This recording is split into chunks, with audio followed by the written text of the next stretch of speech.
Martinian. Martinian, what's wrong?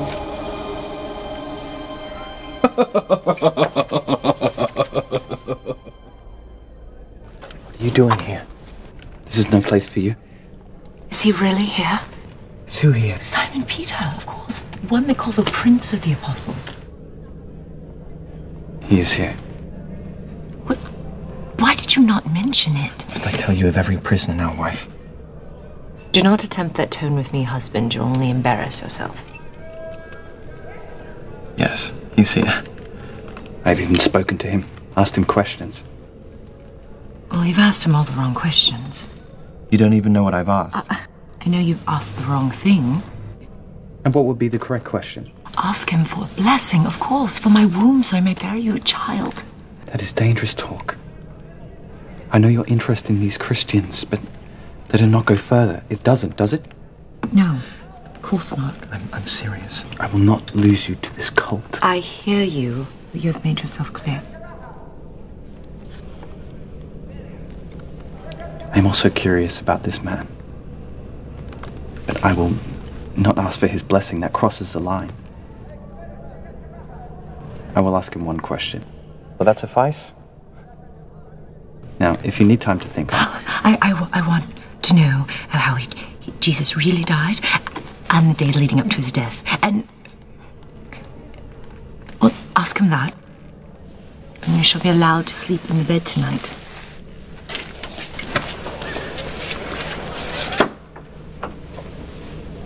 All right. I have a question. Not so circumspect today. Are you eager to hear tales of my master? There is one tale in particular I would hear. The death of your lord. How did it come about? That is a tale both sad and glorious. Surprised you do not know the answer already. I know some whispers, rumors. I would hear the truth of it from one who lived it. They say he was betrayed? Yes, he was. Who was it? Why did he do it? Please, I must hear. I have to be sure. If your master is the true Son of God and you are his right hand, I will be... I fear for my soul.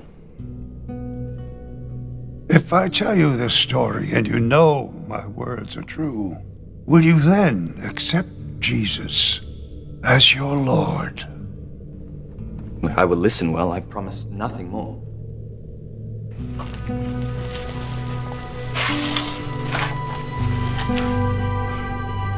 Where shall I begin? It was on the night of the Passover feast. Jesus summoned us all to dine with him. There was an inn. There was an upper room away from all eyes.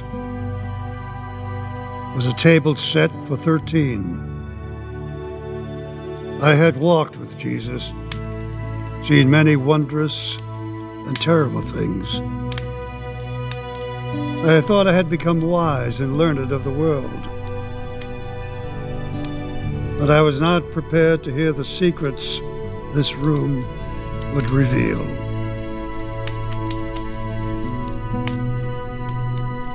Brother, join me. Who would have thought that two fishermen from Galilee would be here, in this room? My hands have lost their roughness. As of mine. Do you miss it? We're still fishermen, brother. Now we cast our nets for the Lord.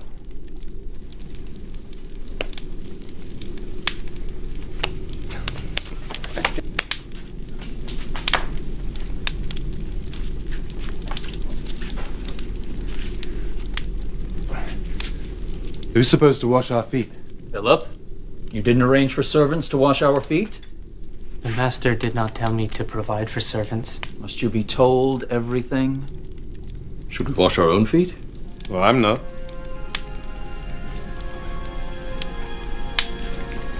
Well, where do we sit? We should wait for the master to assign places of honor. Well, why wait then? The order is always the same. Judas, welcome. Are the others far behind? They come. It's been decided we wait for the master before we sit. You can wait. I've walked all day. As have I.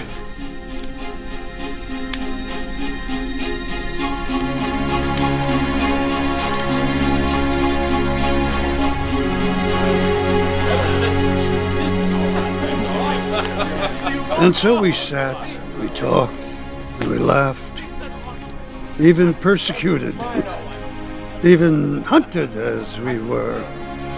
We laughed because Jesus was still with us.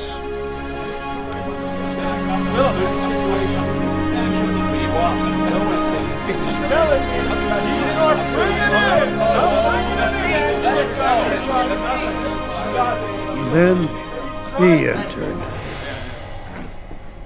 And then there was no more laughter. Not for a long, long time. I have greatly desired to eat this Passover with you before I suffer.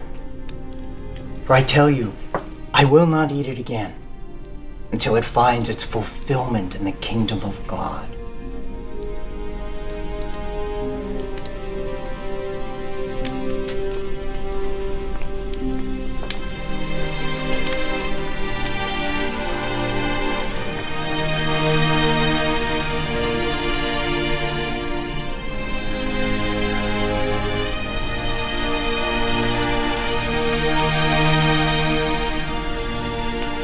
Blessed are you, O Lord our God, King of the universe, who chose and sanctified us with your commandments, and who gave us appointed times for happiness, festivals, and times for joy. The day of this festival, Lord, the festival of Matzah. He spoke the prayer of joy and of thanks, but there was no joy in the room. He was still a beacon of love and light. But over the rest of us, a shadow fell.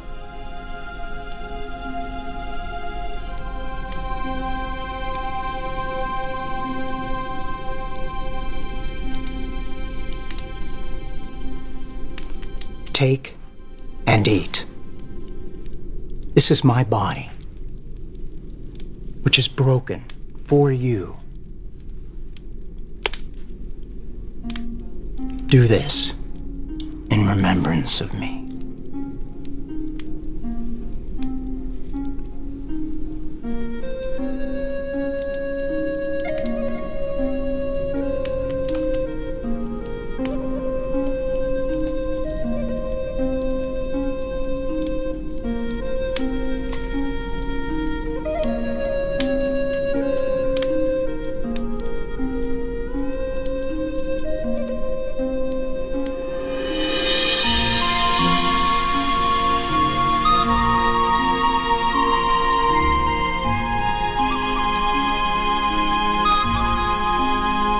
Drink from this cup, all of you.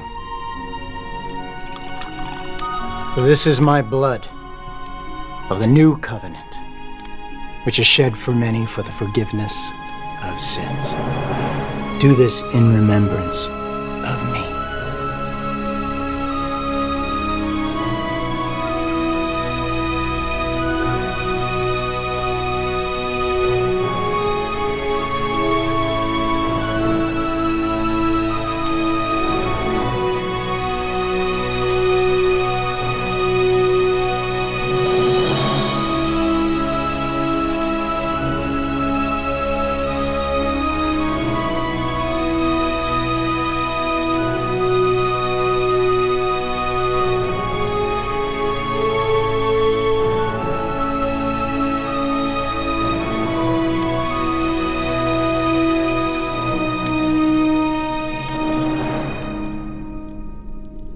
So what did it mean? I mean, the drinking of the wine and the eating of the bread. This is the symbol of the new covenant in remembrance of his death. You are those who stood by me in all my trials. And I confer on you a kingdom, even as my Father conferred his kingdom upon me. Peter, Satan intends to sift you like wheat. But I have prayed for you, Peter, that your faith may not fail. And when you have turned back, I say to you, you will encourage your brothers. Lord, I am prepared to go with you to prison and to death. I tell you, Peter, before the rooster crows today, you will disown me 3 times.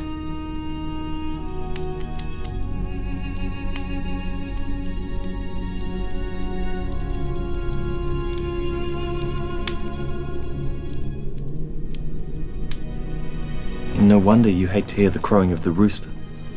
I was a fool. But you said he forgave you. Yes, later. Not that I deserved it. So Jesus became the sacrifice? Yes. He was ushering in the new covenant that his death would symbolize. Do you understand? Not really. In time, you will. So, what happened next?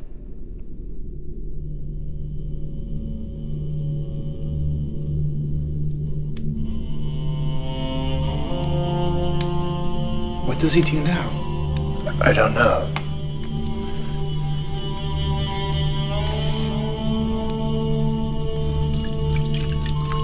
He prepared a wash basin, like a servant. Why?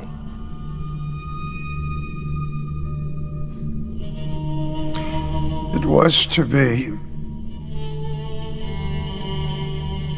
one of his last lessons to us. If only I had known it, I would not have hesitated.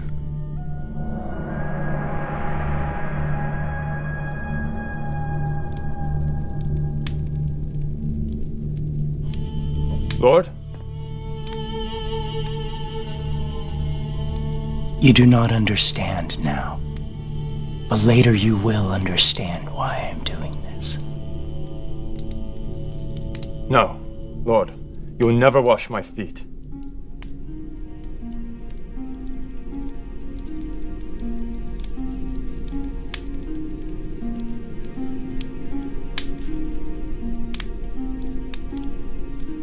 If I do not wash your feet, then you will have no place in me.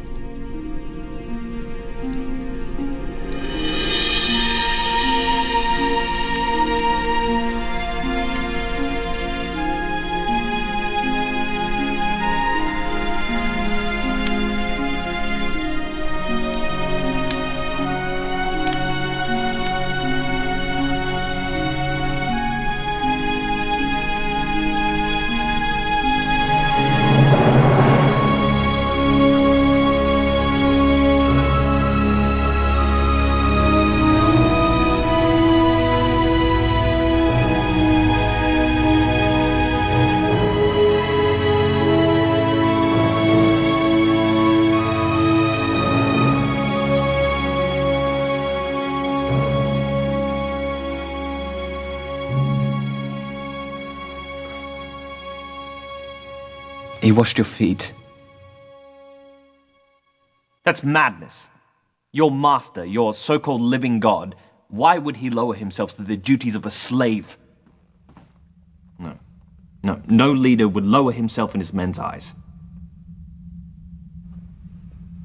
But Jesus did lower himself. I do not understand. Explain this to me. Jesus was talking about spiritual cleansing, while we were arguing about who was the greatest. Jesus showed us what loving